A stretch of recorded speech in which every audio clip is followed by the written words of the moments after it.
In this tutorial, you're going to learn how to get the current web page size, the browser window size, and also the screen size of the user's environment.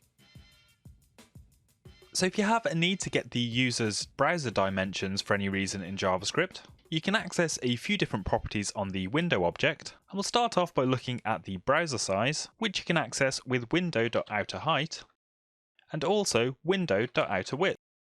So this means the total height of my browser is 680 pixels, and that includes all of the bookmark, URL and toolbars above the main content of the page, and the width of the browser is currently 1280 pixels. So to get the dimensions of the currently viewable web page, we can access window.innerHeight and also window.innerWidth.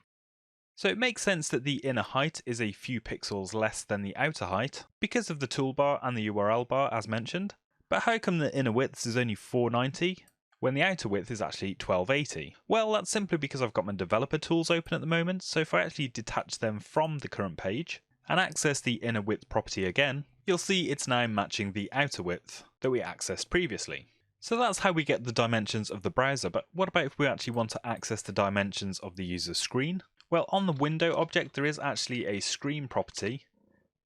which itself is an object that has lots of information in there, such as the available width of the screen and also the available height. There's also some further information about the orientation of the screen, which might be handy if you need this information on mobile devices. So if I just switch to another screen, if I access the screen property again, you'll see the height and the width now change to the 1080p screen that I'm using as a second monitor. So that's how you access all of the dimensions of the browser and screen that the user is using. It's probably worth ending this video with just saying that if you do need to kind of format or rearrange any of the content on your page based on the user's browser or screen dimensions, you're probably better off looking at creating CSS rules, perhaps with some media queries for different screen sizes, in order to handle your content layout and display based on different size settings rather than relying on JavaScript to constantly query for changes to the user's screen size.